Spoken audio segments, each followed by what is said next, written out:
ರೀ ಸಿಡ್ಗಾಳ ತೆನಿ ಹೆಂಗೆ ಬರ್ತೈತೆ ರೀ ದಬಾಶ್ ದೊಡ್ಡದ ಬರ್ತೈತೆ. ಹಂಗೆ ಎಳ್ಳು ಗುರಳ್ಳು ನನಗೆ ಹೊಲ ತುಂಬ ಕೀಟದ ನಿಯಂತ್ರಣ ಆಗ್ಬೇಕಲ್ರಿ.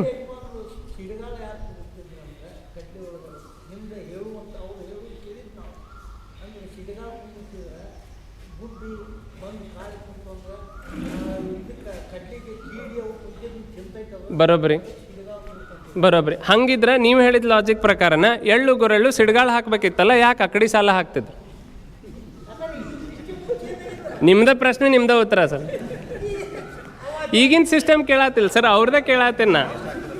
ಅವ್ರ ಎಳ್ಳು ಗುರಳ್ಳು ಬಾರ್ಡರ್ದಾಗ ಅಷ್ಟೇ ಯಾಕೆ ಹಾಕ್ತಿದ್ರು? ಏನ್ರ ತಲೆ ಮೇಲೆ ಹಾರೋಗುವಂಥ ಪ್ರಶ್ನೆ ಐತನ್ರಿ? ಇಲ್ಲಲ್ಲ.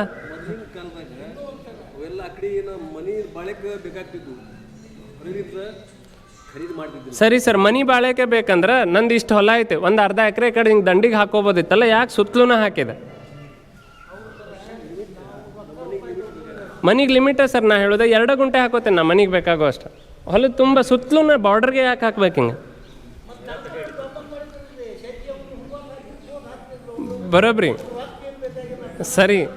ಆ ದನಕರಕ್ಕೆ ಬೇಕನ್ನೋದಾಗಿದ್ರು ಒಂದು ಅರ್ಧ ಎಕರೆ ಸಪ್ರೇಟ್ ಹಾಕ್ಬೋದಿತ್ತಲ್ಲ ಸರ್, ಯಾಕೆ ಬಾರ್ಡ್ರಿಗೆ ಹಾಕಿದ್ರು?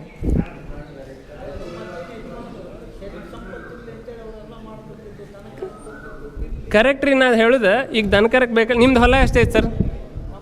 ಹಾಂ ರೀ, 20 ಎಕರೆ ರೀ. ಈಗ ದನಕರಕ್ಕೆ ಬೇಕಂತ ಹೇಳಿ 1-2 ಎಕರೆ ಸಪ್ರೇಟ್ ಸಜ್ಜಿ ಮಾಡಿಬಿಡ್ತೇನಪ್ಪ. ಯಾಕೆ ಬೇಕ್ರಿ ನಂಗೆ ಹಿಂಗೆ ಬಾರ್ಡರ್ನಾಗ ಅದನ್ನಷ್ಟೇ ಹಾಕಿ ನಡು ಮತ್ತು ಬ್ಯಾರೆದು ಬಿತ್ತು ಮಾಡೋ ಯಾಕೆ ಬೇಕಾಗಿತ್ತು? ಹೆಂಗೆ ಸರ್ ರಕ್ಷಾ ಕವಚ ಸರ್? ಕೀಟದ್ರಿ.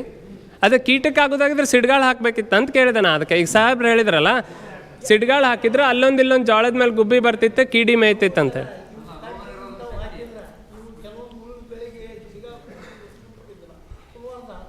ಸರಿ, ಇನ್ನೂ ಒಂದು ಮುಂದೆ ಹೋಗೊಂಡ್ರಿ ಒಂದು ಹೆಜ್ಜೆ.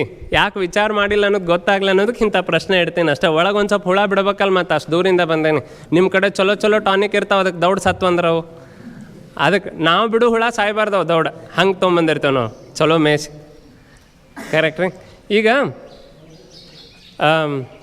ಇದೇ ಲಾಜಿಕ್ ನೀವು ಮಲೆನಾಡು ಕಡೆ ಹೋದ್ರಿ ಅಂದ್ರೆ ಅವರು ಅಡಿಕೆ ತೋಟದ ಮಾಡೋಕಿನ ಮೊದಲು ಹಿಂದಿನ ಮಂದಿಗೆ ನೀವು ಕೇಳಿದ್ರೆ ಮೊದಲು ಸುತ್ತಲೂ ಬೇರೆ ಗಿಡ ಹಚ್ತಿದ್ರಿ. ನೀರ್ಲ ಹಣ್ಣಿನ ಗಿಡ, ಮತ್ತಿ ಗಿಡ, ಹೊನ್ನಿ ಗಿಡ, ಇಂಥದ್ದೆಲ್ಲ ಹಚ್ಕೊಂಡು ನಡು ಆಮೇಲೆ ಅಡಿಕೆ ತೋಟ ಮಾಡ್ತಿದ್ರು. ನಾ ಕೇಳಿದ್ರಿ, ನನ್ನ ಅನುಭವದಾಗ ಬಂದಿದ್ದು. ಯಾಕೆ ಹಂಗೆ ಮಾಡ್ತಾರೆ ಅನ್ನೋದು ನನಗೂ ಸರ್ಪ್ರೈಸ್ ಆಗ್ತದೆ. ಬಾಳೆ ತೋಟ ಮಾಡಿರಿ ಇಲ್ಲ ಯಾರು? ಬಾಳೆ ತೋಟ ಯಾರೇ ಮಾಡಿರಿ? ಇಲ್ಲ ಮಾಡಿ. ಸರಿ, ಹೋಲಿ. ಬಾಳೆ ತೋಟಕ್ಕೆ ಸುತ್ತಲೂ ಚೊಕ್ಚಿ ಅದು ಹಾಕಿದ್ದಾರೆ ನೋಡಿರಿ. ಯಾಕೆ ಹಾಕ್ತಾರೆ ರೀ? ಗಾಳಿ ಬಂದ್ರೆ ಬಾಳೆ ಬೀಳಬಾರ್ದಂತ. Correct right.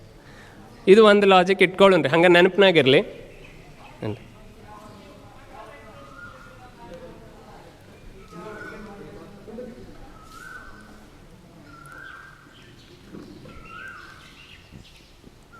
ಮಳೆಗಾಲದಾಗ ಮಳೆ ಹತ್ತಿರ್ತೈತಲ್ರಿ, ಹಿಂಗೆ ಬರಗಾಲದಾಗಲ್ಲ.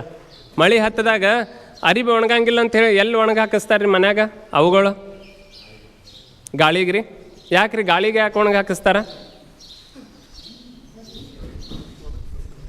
ದೌಡ ಆರ್ತೈತೆ ಅಂತೇಳಿ. ಹೌದಿಲ್ಲ ರೀ? ಅಷ್ಟೇ ಅಲ್ರಿ ಲಾಜಿಕ್. ಸೊ ಗಾಳಿ ಅರ್ಬಿಗೆ ಹತ್ತೆ ಬಡ್ಕೊಂಡು ಹೋದಾಗ ಆ ಅರ್ಬಿ ಒಳಗಿನ ತೇವಾಂಶ ಜಕ್ಕೊಂಡು ಹೊರಗೆ ಹೋಗ್ಬಿಡ್ತದೆ. ಕರೆಕ್ಟ್? ಇದೇ ಲಾಜಿಕ್ ಅಲ್ರಿ. ಈಗ ಇದೇ ಲಾಜಿಕ್ನ ನೀವು ನಿಮ್ದು ಅಕಡಿ ಸಾಲಿಗೆ ಹೋಲಿಕೆ ಮಾಡ್ಕೋರಿ. ಹಂಗೆ ಎತ್ತರನ ಬೆಳೆ ಸುತ್ತಲೂ ಬಾರ್ಡ್ರಿಗೆ ಹಾಕ್ತಿದ್ರು. ತೊಗರಿ, ಎಳ್ಳು, ಗುರೆಳ್ಳು, ನಡು ಅಲಸಂದಿ, ಉದ್ದು, ಹೆಸರು, ಶೇಂಗಾ. ಈ ಎತ್ತರನ ಬೆಳೆ ಸುತ್ತಲೂ ಇದ್ದಾಗ ನಿಮ್ಮ ಹೊಲಕ್ಕೆ ಬಂದಿದ್ದ ಗಾಳಿ ಮಣ್ಣಿಗೆ ಹತ್ಕೊಂಡು ಹೋಗೋದಿಲ್ಲ. ಹೊಕ್ಕೈತಂದ್ರಿ? ಮಣ್ಣಿಗೆ ಹತ್ಕೊಂಡು ಹೋಗೋದಾಗಿದ್ರೆ ಮಣ್ಣಾಗಿನ ತೇವಾಂಶ ಎಲ್ಲ ಜಕ್ಕೊಂಡು ಹೋಗ್ಬಿಡುತ್ತೆ. ಗಂಟೆ ಬಾರಿಸ್ತಾ ಇಲ್ಲ. ಒಮ್ಮೆ ಸೈಲೆನ್ಸ್ ಬಂದರೆ ದೊಡ್ಡ ಗಂಟೆ ಬಾರಿಸಂಗೆ ಅದು ಒಳಗೆ. ಉಳ್ದಿದ್ದ ಗಂಟೆ ಸಪ್ಪಳ ಆಗ್ತಾವ್ರಿ, ನಮ್ಮೂ ಆಗೋದೇ ಇಲ್ಲ. ಹೌದ್ರಿ? ಯಾಕೆ ಅವ್ರು ಅಂಥವೆಲ್ಲ ಸಣ್ಣ ಸಣ್ಣ ವಿಚಾರ ಮಾಡಿ ಅಷ್ಟು ಹೋಲಿಕೆ ಮಾಡೋದಕ್ಕೆ ಅದು ಹೊಂದಿಸಿ ಅದು ಪೂರಕ ಆಗ್ತೈತಿ ಇಲ್ಲಿ ನೋಡಿಕೊಂಡು ನಡುನ ಸಣ್ಣ ಬೆಳೆ ದಂಡಿಗೆ ದೊಡ್ಡ ಬೆಳೆ ಮಾಡಬೇಕಾಯ್ತು. ಕೀಟಕ್ಕೋ ಅಥವಾ ಎದಕ್ಕೋ ಮಾಡೋದಾಗಿದ್ರೆ ಸಿಡ್ಗಾಳ ಹಾಕ್ಬೋದಿತ್ತಲ್ರಿ. ಯಾಕೆ ಬಾರ್ಡ್ರ್ನಾಗ 4 ಸಾಲ ಹಾಕ್ತಿದ್ರು? ಅದನ್ನು ಮಣ್ಣಾಗ ಪರಾಗಸ್ಪರ್ಶ ಆಗೋದಾಗಿದ್ರು ನಡು ಹಾಕ್ಬೋದಿತ್ತಲ್ಲ ಸರ್. ಹೊಲದ ತುಂಬ ಪರಾಗಸ್ಪರ್ಶ ಆಗ್ಬೇಕಂದ್ರೆ ಸಿಡ್ಗಾಳ ಹಾಕ್ಬೇಕಿತ್ತು ರೀ. ಕರೆಕ್ಟ್. ಸುತ್ತಲೂ ಬರೋ ಗಾಳಿ ಹೊಲದಾಗ ಬಂದು ಮಣ್ಣಿನ ತೇವಾಂಶ ಹಾರಿಸ್ಕೊಂಡು ಹೋಗಬಾರ್ದಂತ.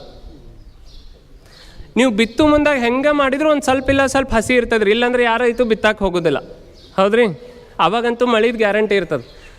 ಇನ್ನೂ ಒಂದು ಸ್ವಲ್ಪ ಮಳೆ ಯಾವಾಗ ಬೇಕಾಗಿರ್ತದೆ, ಯಾವ ಬೆಳೆ ಹೂ ಆಡಿ ಇನ್ನೇನು ಕಾಯಿ ಆಗ್ತಿರ್ತದಲ್ಲ ಅವಾಗ ಅದು ಇಳುವರಿ ಕೂಡ್ಬೇಕಂದ್ರೆ ಅವಾಗ ಒಂದು ಸ್ವಲ್ಪ ಇಲ್ಲ ಸ್ವಲ್ಪ ಮಳೆ ಬರಲೇಬೇಕು. ಇದು ಅನುಭವಕ್ಕೆ ಬಂದದ ಎಲ್ಲ.